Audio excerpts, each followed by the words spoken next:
Bismillahirrahmanirrahim. Ila hadratin Nabi Mustafa Rasulullah sallallahu alaihi wasallam wa ala alihi wa azwajihi wa auladihi wa dhurriyyatihi wa ashabihi al-kiram radhiyallahu anhum ajma'in. Al-Fatihah. A'udzu billahi minasyaitonir rajim. Bismillahirrahmanirrahim. Alhamdulillahi rabbil alamin arrahmanir rahim maliki yaumiddin. Iyyaka na'budu wa iyyaka nasta'in ihdinas siratal mustaqim siratal ladzina an'amta 'alaihim ghairil maghdubi 'alaihim waladdallin amin. Summa ila jami'il anbiya'il mursalin shalawatu wassalamu 'alaihi ajma'in wa ila nuqaba wa nasba wal abdar wal ahyar wal umudi samad wa arifus samad Asy-Syaikh Abdul Qadir Jalani qadasun nur wasail awliya ta'ala masyarikil ardi ila maghabriha bi barrihi wa bariha innaka nul ahya wal amat radhiyallahu anhum ajma'in. Al-Fatihah. A'udzu billahi minasyaitonir rajim. Bismillahirrahmanirrahim. Alhamdulillahi rabbil alamin arrahmanir rahim maliki yaumiddin. Iyyaka na'budu wa iyyaka nasta'in ihdinas siratal mustaqim siratal ladzina an'amta 'alaihim ghairil maghdubi 'alaihim waladdallin amin. Summa ila khalati jamil ulama ila amilin alladhi karamahu ta'ala bitamasuki syariati sayyidina Muhammadin sallallahu alaihi wasallam wa ila khususan masyayikhana fid din rahimahumullah wa ghafarnubahum wa nafa'ana ulumihim fi daraini. Al-Fatihah. A'udzu billahi minasyaitonir rajim. Bismillahirrahmanirrahim. Alhamdulillahi rabbil alamin arrahmanir rahim maliki yaumiddin. Iyyaka na'budu wa iyyaka nasta'in ihdinas siratal mustaqim siratal ladzina an'amta 'alaihim ghairil maghdubi 'alaihim waladdallin amin. Hassalama qasidana qasidahu min jami' umurina wassalamana wassalamana min afati dunya wal akhirah wa aslih lana bainana wa bainahum fi khair wa likulli hajati wa hajatina wa ila khususan al-arif al-sahib al-tahir. Al-Fatihah. A'udzu billahi minasyaitonir rajim. Bismillahirrahmanirrahim. Alhamdulillahi rabbil alamin arrahmanir rahim maliki yaumiddin. Iyyaka na'budu wa iyyaka nasta'in ihdinas siratal mustaqim siratal ladzina an'amta 'alaihim ghairil maghdubi 'alaihim waladdallin amin. Ya Allah ya rabbal alamin. Bismillahirrahmanirrahim. Assalamualaikum warahmatullahi wabarakatuh. Alhamdulillah.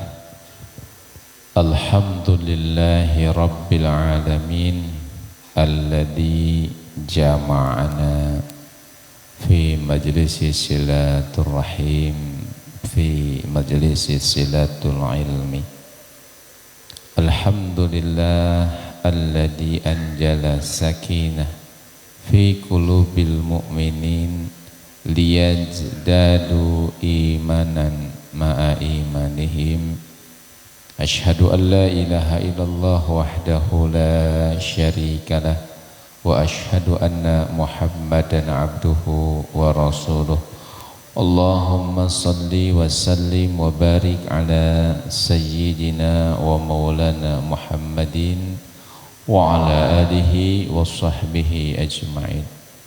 Subuhun kudus rabbuna wa rabbul malaikatu war ruh.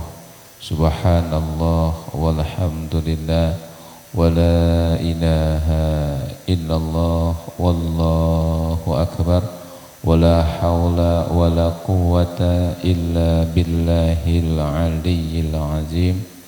Qala Allah ta'ala fil Qur'anil Karim. A'udzu billahi minasyaitonir rajim. Bismillahirrahmanirrahim. Qalu subhanaka la ilma lana illa ma 'allamtana innaka antal alimul hakim. Al-ayah. Shadaqallahul adzim. Bapak Ibu jamaah salat subuh yang dirahmati Allah, pertama-tama mari kita panjatkan puja dan syukur kita kehadirat Allah Subhanahu wa taala. Alhamdulillah pada pagi hari ini kita dipertemukan Allah dalam keadaan sehat walafiat. Sudah lama saya juga merindukan forum kajian Rabu pagi ini. Alhamdulillah dengan izin Allah, Allah takdirkan hari ini kita bisa bertemu kembali setelah lama kita tidak bisa bertemu karena izin Allah juga.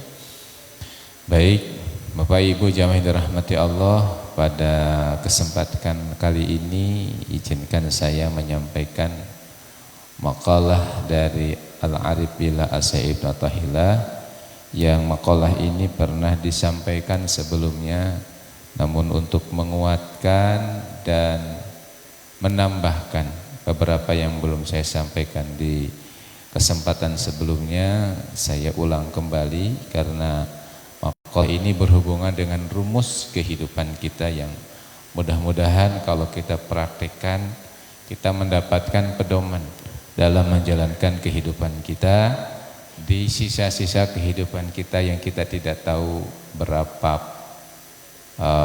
hari lagi, berapa minggu lagi, berapa bulan lagi, berapa tahun lagi, kita tidak tahu. Baik Bapak Ibu, kita awali dengan bacaan basmalah. Bismillahirrahmanirrahim. Kita sampaikan terlebih dahulu makalahnya. Bismillahirrahmanirrahim. Min alamatin najhi fin nihayah ruju' ilallah fin najhil bidayah. Man asyraqat bidayatuhu asyraqat nihayatuhu. Min alamatin najhi fin nihayah, di antara tanda keberhasilan di akhir, di antara tanda keberhasilan di akhir, ruju' ilallah fil bidayah, kembali kepada Allah di awal. Man asyraqat bidayatuhu asyraqat nihayatuhu. Siapa yang bersinar di awal akan bersinar pula di akhir. Itu kira-kira makalah yang akan kita bahas hari ini. Makalah, dua makalah digabung menjadi satu. Bismillah, mari kita sama-sama tafakuri, kita sama-sama pahami bersama-sama. Bismillahirrahmanirrahim. Min alamatin najhi fin nihayah, di antara tanda-tanda keberhasilan seseorang di akhir. Sebagai sunatullah, sudah menjadi sunatullah bahwa hidup kita itu dinilai dengan dua faktor, gagal atau berhasil. Bahkan dijelaskan dalam Al-Quran, gambaran keberhasilan dan kegagalan itu adalah surga dan neraka. Seseorang yang berhasil digambarkan bahwa dia nanti di akhir akan bertemu dengan surganya Allah, dan seseorang yang digambarkan dia gagal, tidak berhasil, di akhir dia akan bertemu dengan nerakanya Allah. Kira-kira Al-Quran menyampaikannya seperti itu. Jadi Bapak Ibu yang dirahmati Allah, ada hal yang harus kita sadari, karena sesungguhnya kita sudah tahu namun terkadang tidak sadar bahwa hidup kita ini akan dinilai dengan dua faktor, berhasil atau gagal. Jadi dalam segala hal, menikah akan dikasih dilihat faktornya. Ini nikahnya berhasil atau gagal. Mendidik anak akan dilihat dengan dua faktor. Ini mendidik anaknya berhasil atau tidak. Kerja akan dilihat dua faktor, kerjanya berhasil atau tidak. Ngaji juga sama, akan dilihat keberhasilannya, berhasil atau tidak. Jadi sebagai sunatullah bahwa perjalanan hidup kita dari lahir sampai nanti kembali ke Allah akan dinilai dengan dua hal ini, yaitu berhasil atau gagal. Maka Asy-Syaikh Al-Arifillah Ibnu Athaillah menyampaikan rumus min alamatin najhi fin nihayah, di antara tanda keberhasilan di akhir. Jadi yang namanya berhasil itu bukan di awal. Berhasil itu bentuknya hasil. Hasil ya, dagang dilihat hasilnya, untung atau rugi.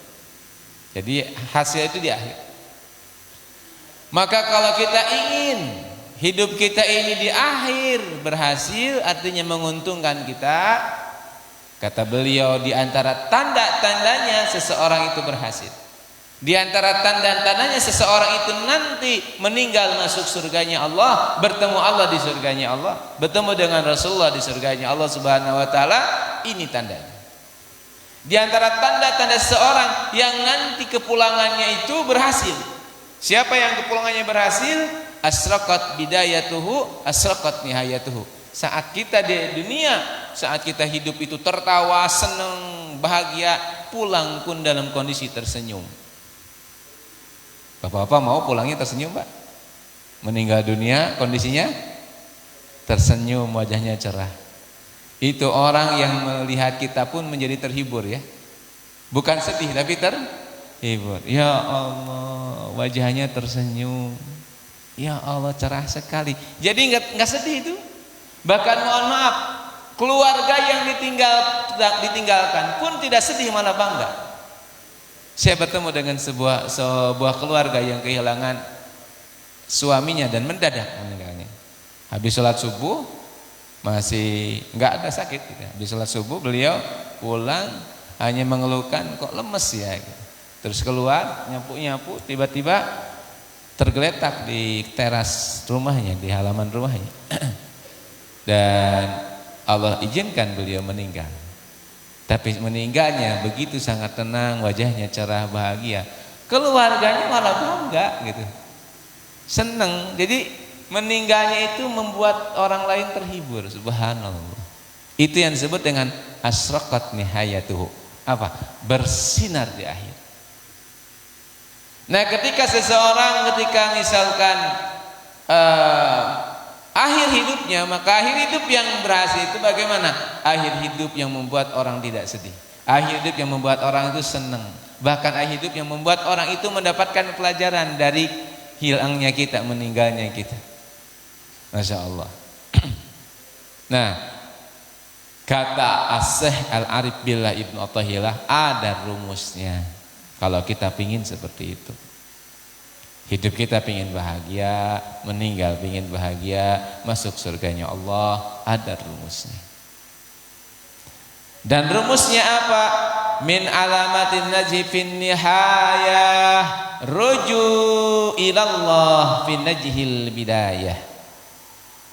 Kalau kita dan diantara tanda-tanda seseorang yang insya Allah meninggalnya berhasil, penuh kebahagiaan, pulang ke Allah, menuju surganya Allah, di surga bertemu dengan Allah, di surga bertemu dengan Rasulullah SAW. Orang yang tanda-tandanya di dunia pun dia bahagia, jauh dari kesulitan, hidup penuh dengan kebahagiaan, keluarga saleh, salihah, keluarga nyaman, damai, bertemu dengan masyarakat yang baik, bertemu dengan komunitas yang baik.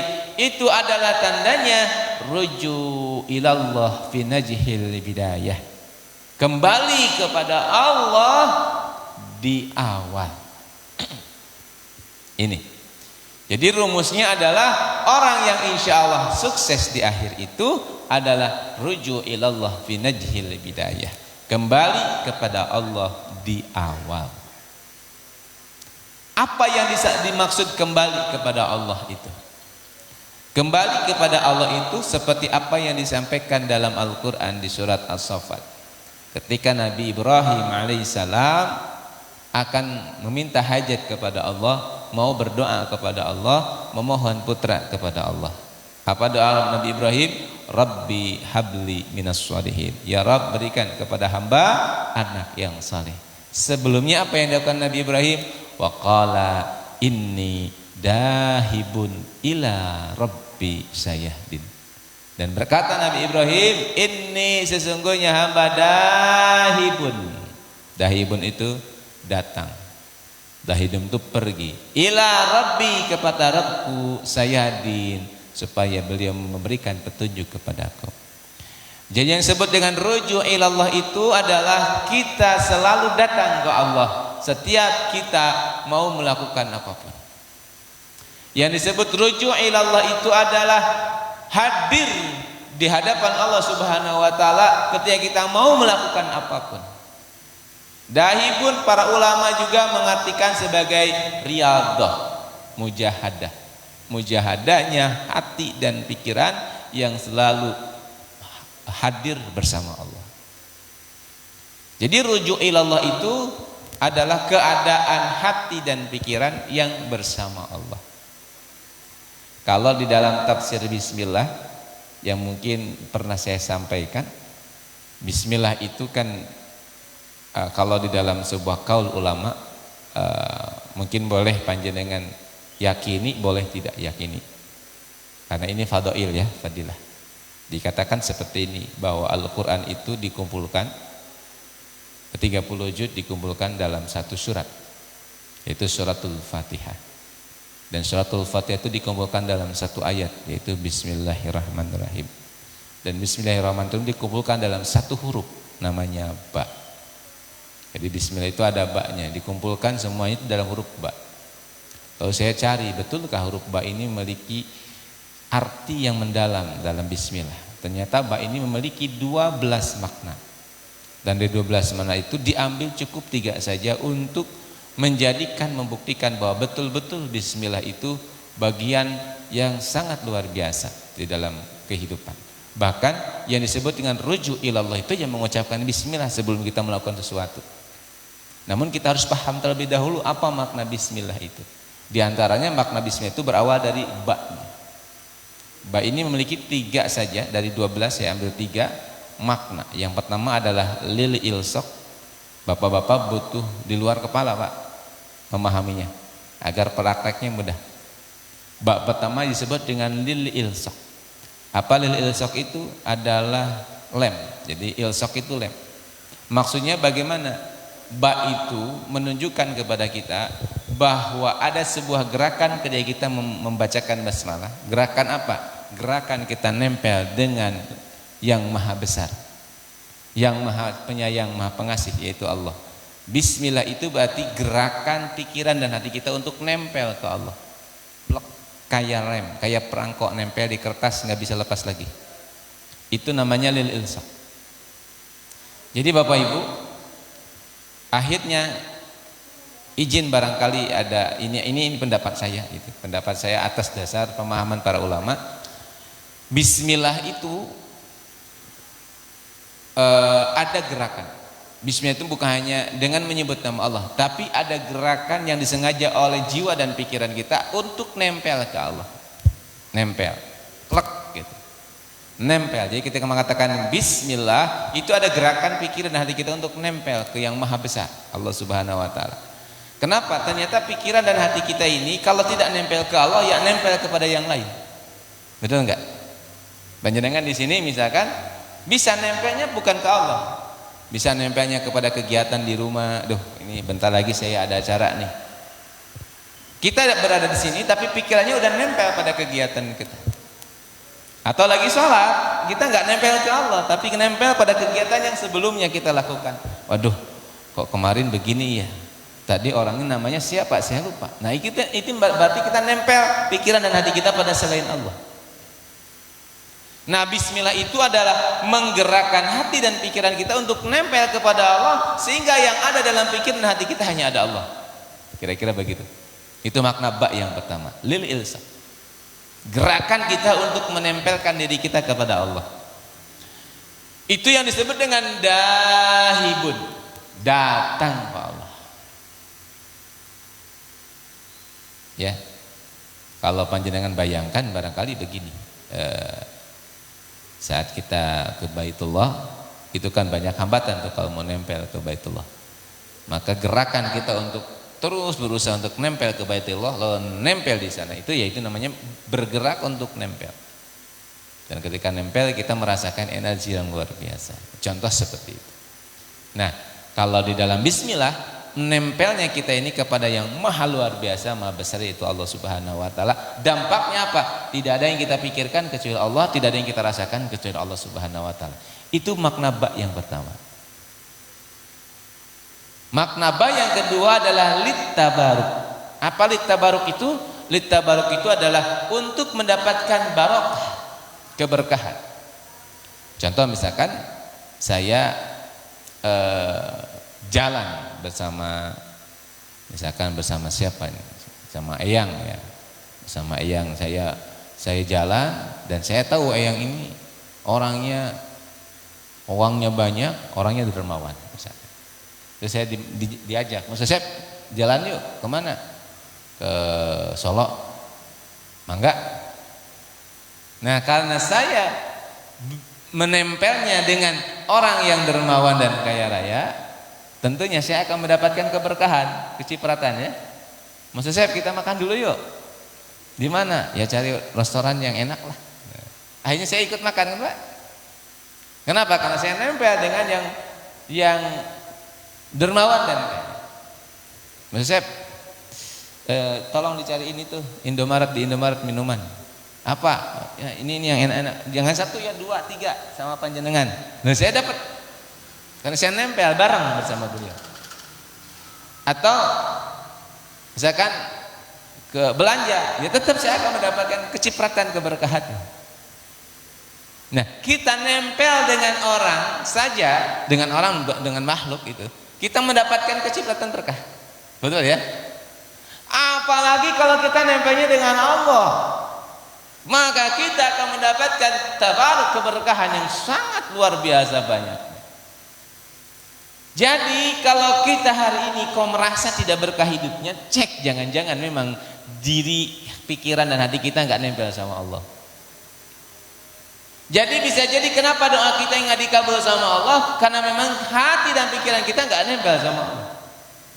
Padahal kalau nempel itu litabaruk, kita akan mendapatkan banyak keberkahan dari Allah. Dan mohon maaf, orang-orang yang diberikan oleh Allah litabaruk, keberkahan, sama-sama panas, tapi dia tidak merasakan sesuatu kecuali keberkahan dari Allah.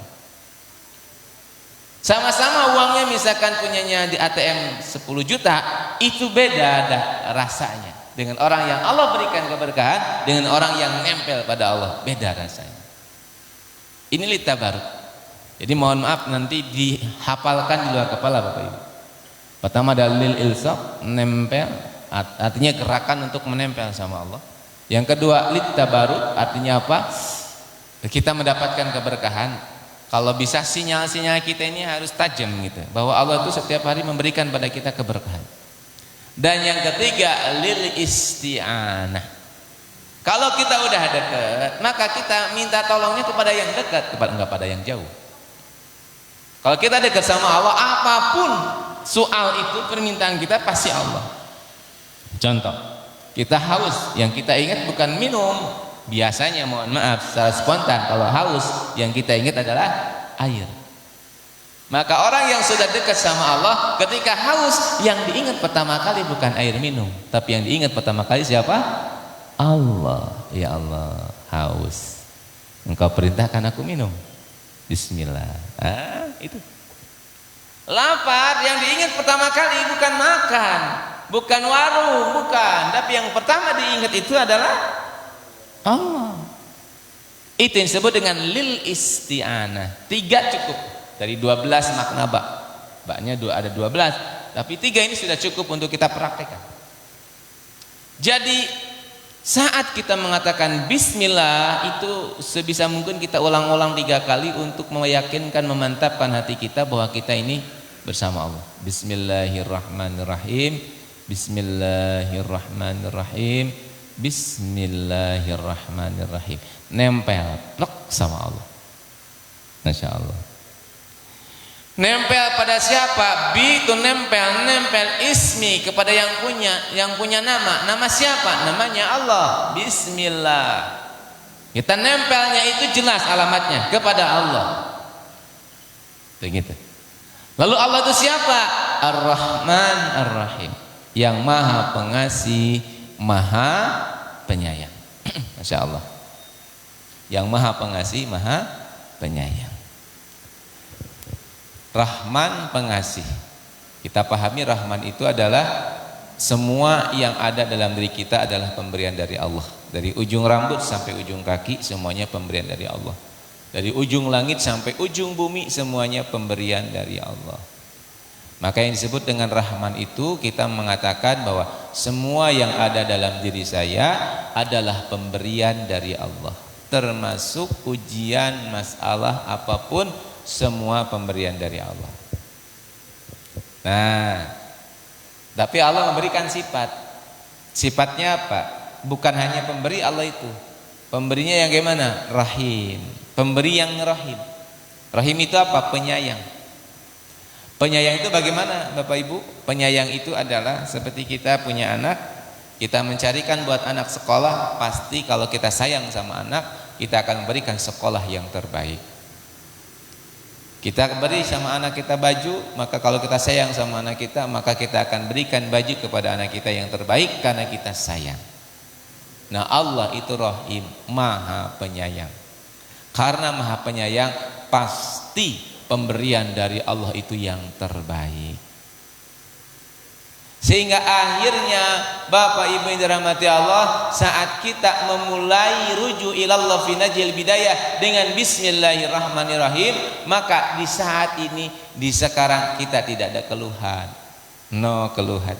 Kita terima semua yang tidak menyenangkan pada diri kita itu dengan penerimaan yang sangat betul-betul tulus, dan kita mengatakan ini yang terbaik dari Allah untuk saya, diterima. Karena yang paling bahaya itu saat kita tidak menerima apa yang terjadi pada kita, atau kita jalan menuju nihaya, menuju akhir itu dengan kekecewaan, atau didorong dengan ketidaksukaan kita dengan keadaan. Contoh, mohon maaf, kita diberikan oleh Allah hutang yang banyak, kita tidak ridho dengan hutang itu, kita ingin segera cepat bayar. Ini kemungkinannya tidak sukses. Mungkin hutangnya lunas tapi tidak sukses di sisi Allah, karena bisa jadi setelah lunas dia sombong pada Allah. Kita berobat karena kita tidak terima dengan sakit, karena sakit itu enggak enak, sakit itu enggak, maka kita berobat dengan semangat, dengan nafsu kita. Bisa jadi kita tidak sukses dalam berobatnya. Mungkin sembuh, tapi setelah sembuh tidak ada hikmah yang Allah berikan pada kita. Berarti bagaimana mengawali kita berikhtiar itu? Mengawali berikhtiar itu dengan cara kita menerima apapun yang Allah berikan pada kita dengan penuh keikhlasan, sedikit pun kita tidak mengeluh dengan apapun yang Allah berikan. Itu yang disebut dengan rujuk ilallah fi najil bidayah. Di sekarang, di saat ini tidak ada satupun yang kita rasakan sebagai sesuatu yang yang mengecewakan, tidak ada. Karena mohon maaf bapak-bapak, ibu-ibu, terkadang kita bergerak itu didasari oleh kekecewaan, didasari oleh ketidaksukaan dengan keadaan. Betul ya? Aku udah bosan miskin, mau kaya saya. Maka dia bisa saja dia berangkatnya itu dengan menghalalkan segala cara. Yang penting saya kaya, dah bosan miskin saya. Saya udah bosan sakit saya. Saya udah bosan sakit, saya mau cari ke Singapura, saya kejar. Pokoknya pengen sembuh. Ternyata dia berangkat untuk ke Singapura bukan dari Allah, tapi ketidaksukaan dengan takdir Allah. Nauzubillah. Ini disebut dengan rujuk ilallah. Saya udah bosan dihina orang. Saya orang bodoh. Saya cuma S1. Pokoknya sekarang uang saya banyak, saya mau S2, S3 saya lakukan. Karena saya sudah bosan dan sakit hati dihina orang terus. Dia berangkat dengan tidak terima dengan keadaan, maka dipastikan tidak akan sukses. Hati-hati Pak ya. Ini aplikasinya, karena terkadang yang paling sulit di sini. Jadi kembali pada itu gimana sih? Yaitu bapak-bapak menerima apa adanya yang sekarang terjadi dan silahkan bergerak, tapi pergerakannya dengan penuh keikhlasan pada Allah. Tidak ada sedikit pun merasakan diri kita merasa tidak nyaman, tidak terima dengan takdir Allah. Apapun yang terjadi pada kita hari ini, sesungguhnya takdir Allah, termasuk mohon maaf kebiasaan buruk kita. Izin bapak-bapak, kalau kita ingin melepas kebiasaan buruk kita, tidak didasari oleh penerimaan terlebih dahulu, oleh menerima ini takdir Allah yang terbaik dari Allah. Kita didasari karena kita tidak terima dengan ini, didasari dengan saya benci dengan ini, maka perjalanannya dimungkinkan tidak berhasil. Ini menurut rumus, bukan menurut saya ya, menurut rumus yang disampaikan oleh Asy-Syaikh Ibnu Tathillah. Kita datang ke Allah, doa pada Allah untuk anak kita ini, mohon maaf, Allah takdirkan nakal Bapak Ibu. Allah takdirkan tidak sesuai keinginan kita, dan kita datang dalam kondisi kita marah dengan keadaan. Kita datang dalam kondisi kecewa dengan keadaan. Mohon maaf, berarti saat kita kecewa dengan keadaan, berarti kita kecewa dengan pemberian Allah. Datang ke Allah itu tidak bisa. Karena datang pertama kali harus di awal. Apa? Rela dulu, ikhlas dulu, baru kita mohon pada Allah perubahan. Bisa dipahami Bapak Ibu? Bisa ya? Ini yang paling utama di aplikasinya. Jadi yang disebut ruju ilallah fi najil bidayah itu adalah penerimaan atas takdir Allah yang tidak menyenangkan, penerimaan atas takdir Allah yang menyenangkan. Karena dua-duanya berat Bapak Ibu untuk menerima. Saat kita diberikan oleh Allah kenikmatan, itu terkadang kita merasa bahwa saya yang usaha, bukan Allah yang ngasih.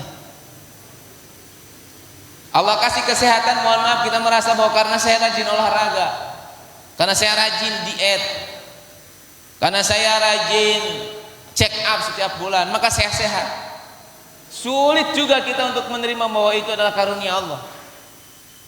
Sama sulitnya kita menerima yang tidak disukai oleh kita. Musibah, sakit, yang susah-susah itu terkadang gitu. Kita bergeraknya, berjalannya berawal dari kekecewaan. Jadi bukan rujuk ilallah, tapi rujuk ila nafsu. Kita datang dari nafsu, kembalinya ke nafsu dulu, baru berangkat ke nihayah, ke hasil. Dipastikan tidak berhasil. Ini yang pertama. Saya ulangi Bapak Ibu ya. Bismillah. Min alamatin najhi fin nihayah ruju ilallah fi najhil bidayah. Di antara tanda keberhasilan di akhir itu adalah ruju ilallah, kembali kepada Allah di awal. Dengan apa Pak? Dengan ucapan Bismillahirrahmanirrahim. Ini bukan kalimat biasa, ini kalimat kunci. Bismillah pertama kita melekatkan diri kita, menempelkan diri kita, merasakan ada keberkahan di sana, dan selalu minta pada yang disebut namanya. Siapa nama di sana? Allah. Siapa Allah itu? Yang memberi segala sesuatu pada kita, dan pemberian dari Allah itu pasti yang terbaik. Jadi saat kita mengatakan Bismillah, artinya kita sudah menerima apapun yang Allah takdirkan, dan kita meyakini itu yang terbaik. Maka hadisnya begitu, siapapun yang memulai segala sesuatu dengan Bismillah, maka insya Allah diterima amalnya. Sebaliknya siapapun orang yang melakukan sesuatu tidak dengan Bismillah, bahwa ra'dun, maka tertolak. Hadisnya begitu kan? Ternyata kalau kita pahami mendalam, Bismillah itu kunci Bapak Ibu ya. Nah di luar kepala Pak, lil ilsaq, lit tabaruk, lil isti'anah. Kalau bahasa Arabnya tidak hafal, tidak apa-apa. Yang penting nempel ke Allah, nyari berkah ke Allah, dan minta tolong ke Allah. Jangan nyari berkah ke manusia ya. Nyari berkahnya ke siapa? Ke Allah. Tabarukan. Jadi kalaupun kita tabarukan ke kiai, tabarukannya bukan ke kiai, tapi kepada siapa? Ke Allah. Karena kiai pun dapat berkah dari siapa? Allah. Begitu. Jadi jangan salah alamat kita bertabaruk.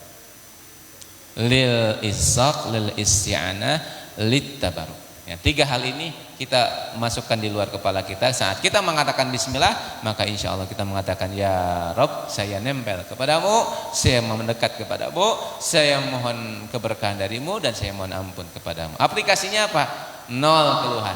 Hidupnya nggak ada keluhan. Hidupnya adanya cuma seneng-seneng tok.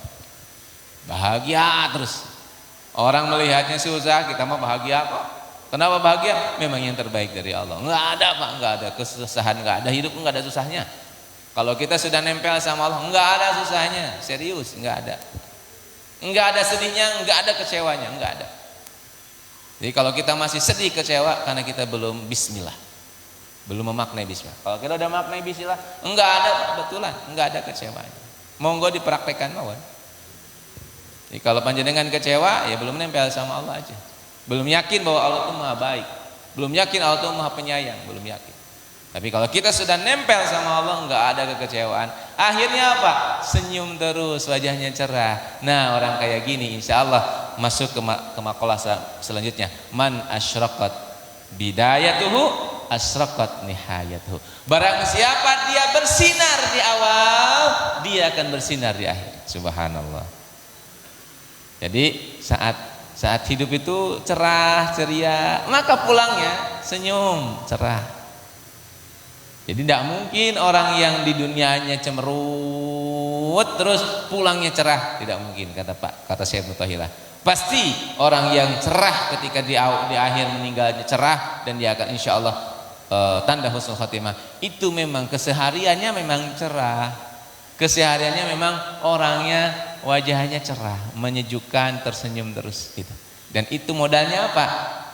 Makalah sebelumnya dia rujuk ilallah fi najhil bidayah, nol keluhan, tidak ada keluhan, zero keluhan, nggak ada keluhan dalam hidup. Semarang panas, ya enggak apa-apa, memang pemberian dari Allah yang terbaik kok. Kenapa kita harus mengeluh? Betul? Isi cerewet, ya enggak apa-apa, memang itu pemberian dari Allah. Kenapa harus kita keluhkan? Malah senang. Nah, itu enggak ada. Sakit, enggak apa-apa, sakit itu juga pemberian dari Allah yang terbaik. Punya hutang, ya enggak apa-apa, punya hutang juga yang terbaik insya Allah. Justru dengan hutang itu semakin kita dekat dengan Allah. Enggak ada. Maka kata Rasulullah, ajab li amril mu'minin, sangat takjub kata Allah kepada urusan orang beriman. Kenapa? Dikasih nikmat bersyukur, dikasih musibah bersabar. Enggak ada keluhannya, seneng terus. Nah, orang yang seneng terus di dunia, seneng terus di akhirat. Kira-kira begitu ya. Asraqat bidayatuhu, asraqat nihayatuhu. Semoga Allah ridha, semoga Allah berikan kemudahan, dan semoga Allah izinkan kita mampu mempraktekkan rumus dari Al-Arif Billah As-Syekh Ibnu Athahillah. Saya renungi itu kira-kira kok betul Pak ya, kalau kita mempraktekannya insya Allah.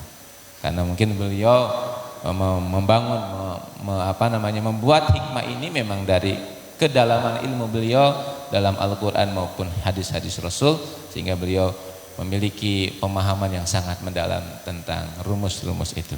Mari kita praktekkan, semoga Allah berikan kepada kita hidup kita zero keluhan, enggak ada ngeluhnya, seneng terus. Ya Pak ya? Pulangnya gimana? Senyum, seperti ketika di dunia kita tersenyum. Baik, itu yang bisa saya sampaikan. Kita tutup dengan bacaan hamdalah bersama-sama. Alhamdulillahirabbil alamin. Subhanakallahumma wa bihamdika asyhadu an la ilaha illa anta astaghfiruka wa atubu ilaik. Ya Latifu ya Latif, ya Latifu ya Latif, Allah ya Latifu ya Latif, ya Latifu anna Allah la ilaha illallah, la ilaha illallah, Allah la ilaha